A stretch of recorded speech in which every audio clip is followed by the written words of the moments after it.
अस्सलाम वालेकुम, मैं हूं साजिद हसन। आप मेरा यूट्यूब चैनल देख रहे हैं। मोहम्मद रिजवान ने गज़ा और फ़लस्तीन के हक़ में क्या ट्वीट कर दिया, इंडिया के अंदर मानो कि आग लग गई है। सब लोग जो हैं वो ट्वीट कर रहे हैं और उसको मजम्मत कर रहे हैं। याद रहे कि आपने याद होगा रिजवान ने सेंचुरी बनाई थी श्रीलंका के ख़िलाफ़ और मोहम्मद अब्दुल्ला शफीक ने सेंचुरी बनवाई थी अपनी। इन लोगों ने सजदा नहीं किया था। इसकी क्या वजह है, आज की वीडियो के अंदर आप ये दोनों चीज़ें जान लेंगे कि रिजवान के कहने के ऊपर क्यों आग लगी हुई है इंडिया वालों को, और अब्दुल्ला शफीक की सेंचुरी और रिजवान की सेंचुरी के बाद सजदा क्यों नहीं हुआ है। सबसे पहले सजदे की बात कर लेते हैं और फिर बताएंगे आपको विक्रांत गुप्ता क्या बकवास कर रहा है। पाकिस्तान के जो विकेट कीपर है रिजवान, उसने जो ट्वीट किया है उसके ऊपर उसके क्यों आग लग रही है। विक्रांत गुप्ता के क्यों सीने के अंदर आग लगी हुई है, उसके पिछवाड़े में क्यों आग लगी हुई है। पाकिस्तान के खिलाड़ियों ने सजदा नहीं किया। हमेशा सिर्फ खिलाड़ी सजदा करते हैं, लेकिन प्रोपेगेंडा पहले से ही वर्ल्ड कप से पहले से शुरू हो रहा था और मैंने पहले से ही आपको वीडियो बनाकर, अगर आपने नहीं देखी तो वीडियो के अंदर जाएं, मेरी लाइब्रेरी जो है उसके अंदर नीचे वीडियोस होगी, उसके अंदर पाकिस्तानी टीम के सजदे के ऊपर इंडिया ने प्रोपेगेंडा किया था, वो वीडियो मैंने बनाई है, जाकर देख लीजिए। और क्या सजदे के ऊपर इंडिया वाले प्रोपेगेंडा कर रहे थे, ज़रा उसके बारे में भी सुनिए।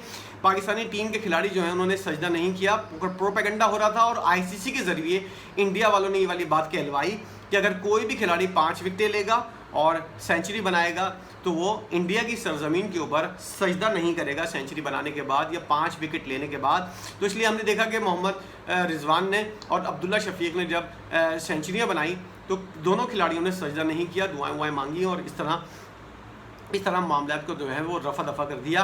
इंडिया की तरफ से हमेशा इन मामलात को जो है, अब देखें ज़ैनब अब्बास वाला मामला जो था उसके ऊपर भी उसने हवा दी और ट्वीट करने के ऊपर, हालांकि ट्वीट करने के ऊपर किसी किस्म की कोई पाबंदी नहीं होती है और जो लोग अपने जज्बात का इजहार, अपने दिल की बात करना चाहते हैं वो ट्वीट करके कर सकते हैं। इंडिया वाले अपने तौर पर जितने भी भड़ास निकाल ली हो वो कर लेते हैं, लेकिन जैसे ही दूसरे ने भड़ास निकाली तो तुम लोगों की आग लग जाती है। आगे लगी हुई है इंडिया के अंदर कि रिजवान ने क्यों ट्वीट कर दिया और क्यों इस तरह की बात की कि इंडिया के अंदर बैठकर वर्ल्ड कप के मैचेस के बाद रिजवान ने कैसे कह दिया कि गज़ा के खिलाड़ियों के हमदर्दी के लिए मैं अपनी सेंचुरी जो है ये उन लोगों के नाम करता हूँ। किस तरह कर दिया, ये आग लगी हुई है इंडिया वालों को।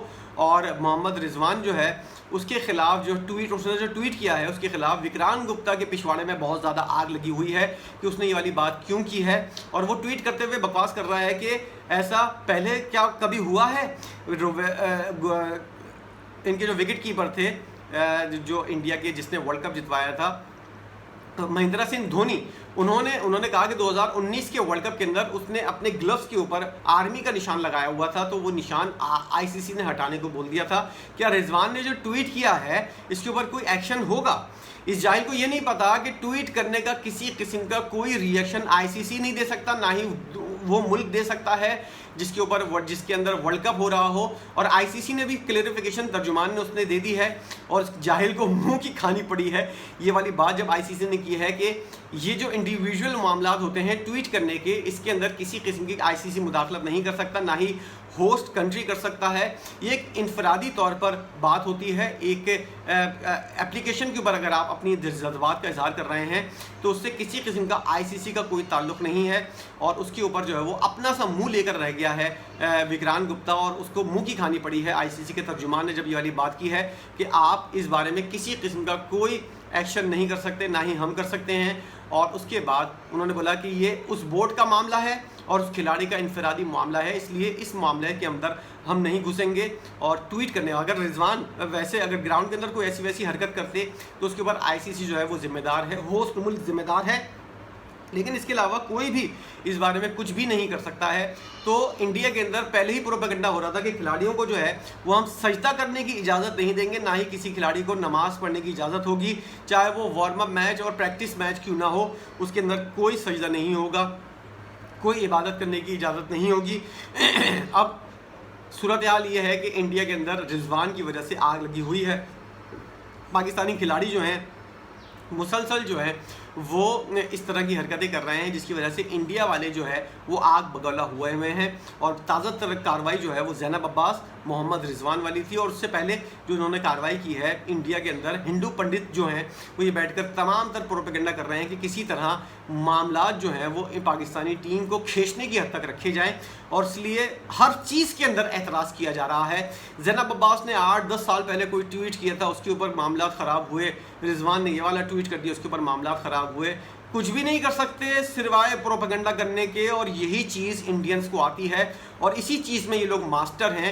चंद्रयान का झूठ जो है जब से बेनकाब हुआ है कि चंद्रयान 3 जो है वो चांद के ऊपर पहुंचा ही नहीं है, पहुंचा है तो किस तरफ गया है, अब क्या उसकी हाल है, क्या कुछ है। बड़ा तीर मार लिया था इंडिया ने, उसके ऊपर इन लोगों को दुनिया से मुंह की खानी पड़ी है। हर तरफ से इन लोगों को झूठा प्रोपेगेंडा करने के ऊपर मात पड़ रही है। तो अब इस फ्लॉप वर्ल्ड कप के ऊपर, यानी कि बिजलियां जा रही हैं, लाइट कट ऑफ हो रही है, लाइट बंद हो रही है, और किसी भी किस्म की कोई प्लानिंग नहीं है, आवाम भी नहीं आ रही थी, फिर मिनते तरले करके बिरयानी का झांसा देकर जो है वो आवाम को उलवाया।